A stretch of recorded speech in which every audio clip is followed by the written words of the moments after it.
Good morning and welcome to KNSA YouTube channel. આજે આપણે unit 2 12મા ધોરણમાં યુનિટ 2 નો જે રીડ 1 છે જેનું નામ છે અનફોરગેટેબલ વોલ્ટ ડિઝની. વોલ્ટ ડિઝનીનું નામ આઈ ડોન્ટ થિંક કે કોઈએ સાંભળ્યું નહીં હોય, કારણ કે આપણે કાર્ટૂન ચેનલ્સ જોતા હોય કે કાર્ટૂન મૂવીઝ જોતા હોય, રાઈટ? તો એ બધા પાછળ ક્યાંક ને ક્યાંક આ વ્યક્તિ રહેલી છે જેનું નામ છે વોલ્ટ ડિઝની. ડિઝની નેટવર્ક વિશે, ડિઝની ચેનલ્સ વિશે, ડિઝની મૂવીઝ વિશે તમે બહુ સાંભળેલું છે. એની પાછળ જે વ્યક્તિ રહેલી છે એનું નામ છે Walt Disney, right? Walt Disney વિશે અહીંયા આપણે ભણવાનું છે ને. વોલ્ટ ડિઝની વિશે જેણે લખ્યું છે, જે રાઇટર છે આના, એમનું નામ છે રોય ડિઝની.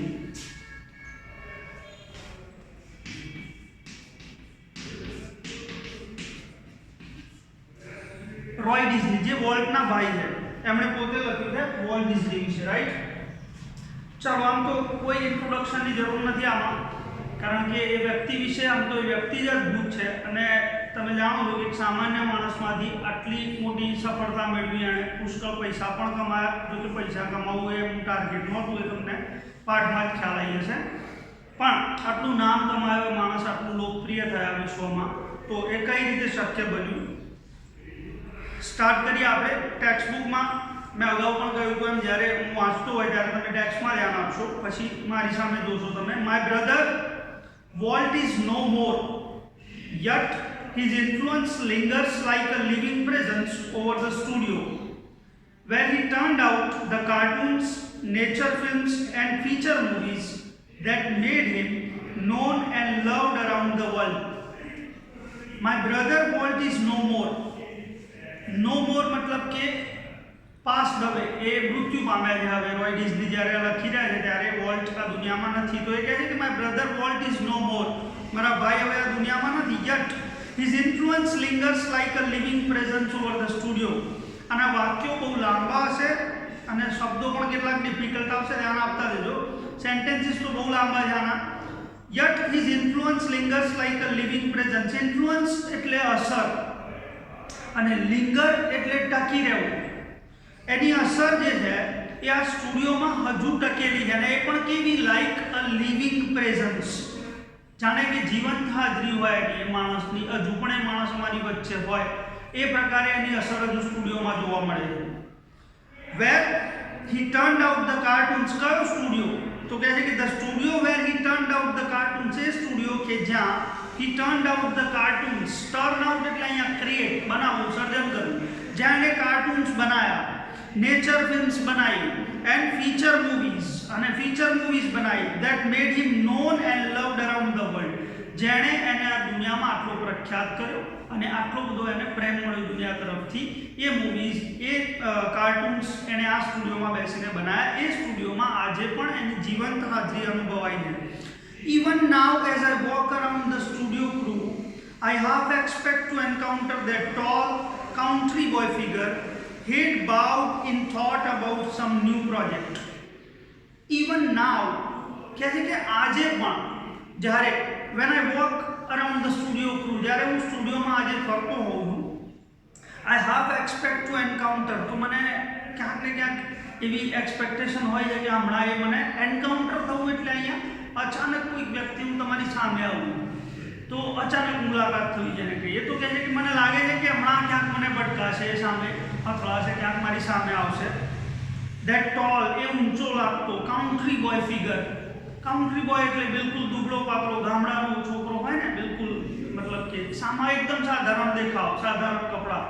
તો કહે છે કે country boy figure, head bowed in thought about some new project. ને હંમેશા માથું ઝુકાઈને બેઠો હોય, આમ લાઈક ધીસ, કંઈક વિચારતો હોય.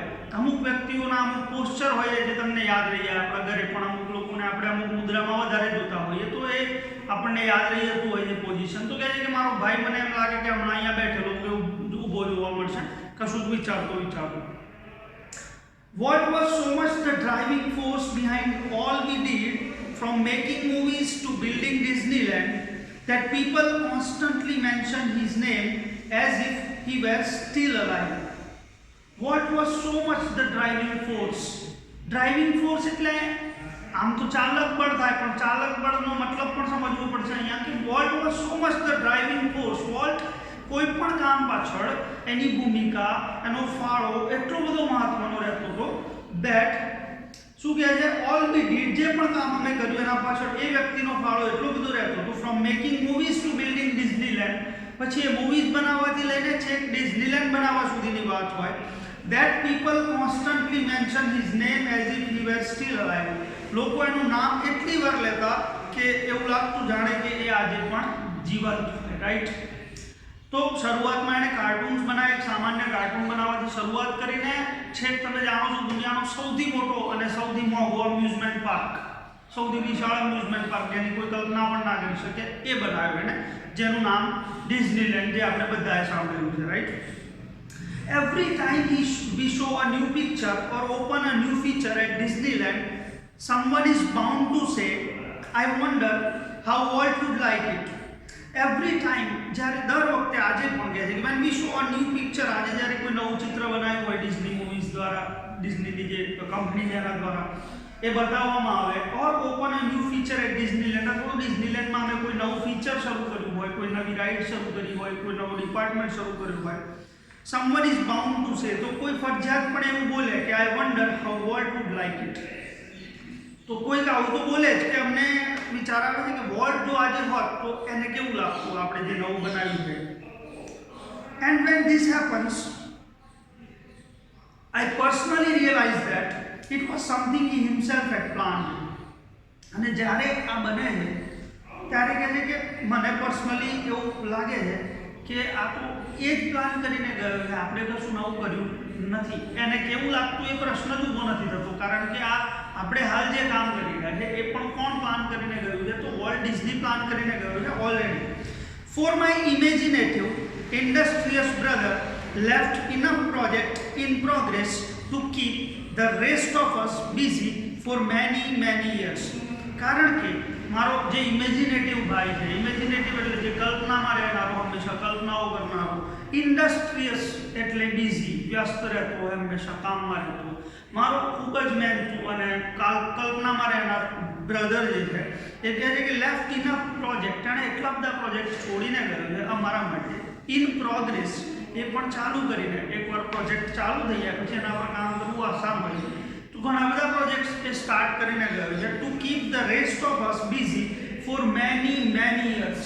એટલા બધા પ્રોજેક્ટ મૂકીને ગયો છે સ્ટાર્ટ કરીને કે અમને ઘણા વર્ષો સુધી તો અમારે નવું કશું વિચારવાનું રહેતું જ નથી, એના પ્રોજેક્ટ્સ પૂરા કરવામાં જ અમારી ઘણી બધી જિંદગી નીકળી જશે. Walt was a complex main.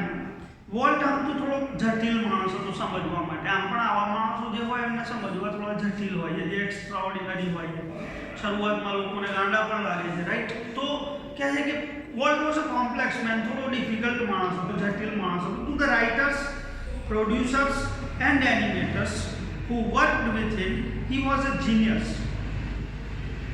જે રાઇટર્સ એની સાથે કામ કરતા હતા, જે પ્રોડ્યુસર એટલે તમે જાણતા હો જે પૈસા રોકે છે મૂવીઝ બનાવવામાં, જે એનિમેટર્સ એની સાથે કામ કરતા, જે એનિમેશન બનાવવાનું કામ કરતા હોય છે સોફ્ટવેર ઉપર કેમેરા દ્વારા, તો કહે છે કે એનિમેટર્સ જે એની સાથે કામ કરતા, એમને તમે પૂછો કે વોલ્ટ કેવો વ્યક્તિ છે તો શું જવાબ મળે? He was a genius. A genius માણસ છે, મતલબ કે આના જેટલી બુદ્ધિ કોઈનામાં એક્સ્ટ્રાઓર્ડિનરી ટેલેન્ટ છે એવું એ લોકો કહેતા. who had an extraordinary ability to add an extra stroke of imagination to any story or idea. જેની પાસે એ એબિલિટી છે, ક્ષમતા છે, સ્કિલ છે, એ આવડત છે કે કોઈ પણ સાધારણ સ્ટોરી પણ લઈને જાઓ તમે તો એ એમાં એવી ઇમેજિનેશન ઉમેરી દે કે એ સાધારણ લાગતી સ્ટોરી એ બિલકુલ અસાધારણ, એક્સ્ટ્રાઓર્ડિનરી, અદ્ભુત બની જાય, રાઈટ? તો એ પાવર હતો એની પાસે, ટેલેન્ટ હતું એનું આ ફિલ્ડમાં. એટલે તમે એનિમેટર્સને કે પ્રોડ્યુસર્સને કે રાઇટર્સને પૂછો તો એમ કે વોલ્ટ કોણ છે? તો જીનિયસ માણસ છે. To the millions of people who watch this TV show, he was a warm, kindly personality bringing fun and pleasure into their homes. તમે લોકોને પૂછો જે એના શોઝ જુએ છે, એના ટીવી શોઝ જુએ છે, એની મૂવીઝને જુએ છે, તો એમને પૂછો તો એમ કહે છે કે વોલ્ટ કેવો માણસ છે? તો વોર્મ, એકદમ હૂંફાળું વ્યક્તિત્વ છે, કાઇન્ડ, પ્રેમાળ, લવિંગ, જેના પર પ્રેમ આવે, જે એકબીજા એના પ્રત્યે દયા રાખતો હોય, કરુણા રાખતો હોય, એ પ્રકારનું વ્યક્તિત્વ જે એમના ઘરમાં શું લઈ આવે છે, bringing fun and pleasure into their homes, એમના ઘરમાં આનંદ લઈ આવે છે માત્ર. To the bankers who financed us, I am sure he seemed like a wild man. To the bankers, બેંકમાં જઈને બેન્કર્સને પૂછો, હુ ફાઇનાન્સ્ડ અસ કહે છે કે જે એમને પૈસા પ્રોવાઈડ કરતા હતા, લોન પ્રોવાઈડ કરતા હતા, એમને પૂછો કે વોલ્ટ કેવો વ્યક્તિ છે, તો હું ખાતરી સાથે કહું છું, મને લાગે છે કે તમને એમ કહે છે કે જંગલી માણસ છે વોલ્ટ. હેલબેન્ટ ફોર બેન્કરપ્સી, હેલબેન્ટ એટલે અહીંયા જે જીદ પકડીને બેઠો હોય, બેન્કરપ્સી માટેની. બેન્કરપ્ટ થવું એટલે નાદાર થવું, અને બેન્કરપ્સી એટલે નાદારી. બરાબર સમજો આ શબ્દને, નાદારી. બેન્કરપ્સી એટલે નાદારીનો મતલબ સમજવો હોય તો કોમર્શિયલ જે ભાષા છે એમાં જે બિઝનેસની ટર્મમાં અથવા ગવર્મેન્ટના રૂલ્સના સંદર્ભમાં સમજીએ તો નાદાર થવું એટલે તમારી પાસે જ્યારે તમે કોઈ બિઝનેસ કરો, લોન લીધી હોય, તમારો બિઝનેસ ચાલતો નથી ને તમે ઓફિશિયલી બેન્કરપ્સી જાહેર કરો છો ગવર્મેન્ટ સામે જઈને કે ભાઈ હું નાદાર થઈ ગયો છું, મારી પાસે કશું છે નહીં, you can take actions whatever you want to take, right. પછી એ જેલ કરે કે તમારી સંપત્તિ જપ્ત કરે કે જે કરે, આને નાદારી કહેવાય છે. તો એ વ્યક્તિ તમે બેંકમાં જઈને પૂછો તો કહે છે કે મને ખાતરી છે કે એ લોકો માટે એ આવી એવી વ્યક્તિ છે કે જે તમે પૂછો કે વોલ્ટ કેવો છે તો એમ કહે છે બેંકના લોકો કે ભાઈ એવી વ્યક્તિ છે જે નાદાર થવાની જીદ પકડીને જ બેઠી છે. કારણ કે શરૂઆતમાં એ વાત આપણે આગળ સમજીશું કે તમે કેમ આવું કહે છે કે ભાઈ માણસ નાદાર થવા બેઠો છે.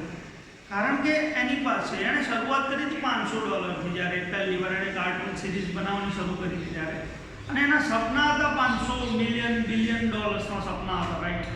તો સ્વાભાવિક રીતે કોઈ પણ માણસને લાગે, આપણે એમ કહીએ કે હું કાર લેવા જાઉં છું તો સ્વાભાવિક છે, પણ તમે મમ્મીને એમ કહો કે હું ચાંદ પર જવાનું પ્લાન કરી લઉં છું તો સ્વાભાવિક રીતે તમને ડૉક્ટર પાસે લઈ જવામાં આવે, પહેલાં ચેકઅપ કરવાની બીકથી લાગે. સો સપનું તમે કયા લેવલનું જોયા, એને જો કે પ્રકારના સ્વપ્ન જોયા હતા અને એને પૂરા પણ કર્યા છે. તો એટલા માટે કદાચ બેંકના લોકોને લાગતું કારણ કે લોન લાવતો હશે, પે નહીં કરતો હોય, બીજી લોન લઈ લેતો હશે વગેરે વગેરે, એટલા ડિટેલમાં ગયા નથી. પણ એ જ વાત છે અહીંયા કે એનું ફાઇનાન્સ શરૂઆતમાં સ્ટેબલ નહીં હોય, પછી તો એ કમાવે ધીમે ધીમે.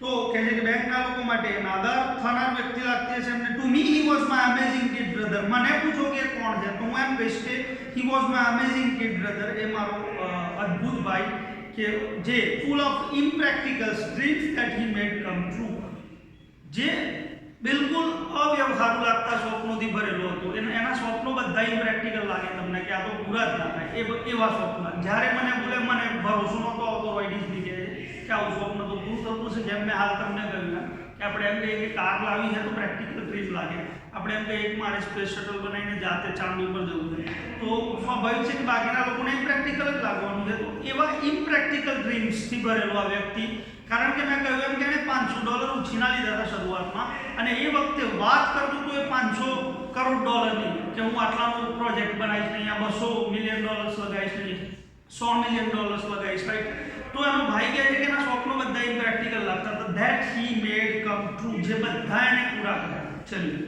Right. So that is what important is કે તમે ભલે તમને લાગે, બાકીના લોકોને લાગે કે આ ગાંઠ પણ છે, પણ તમે તૈયાર હોય સ્વપ્નને પૂરા કરવા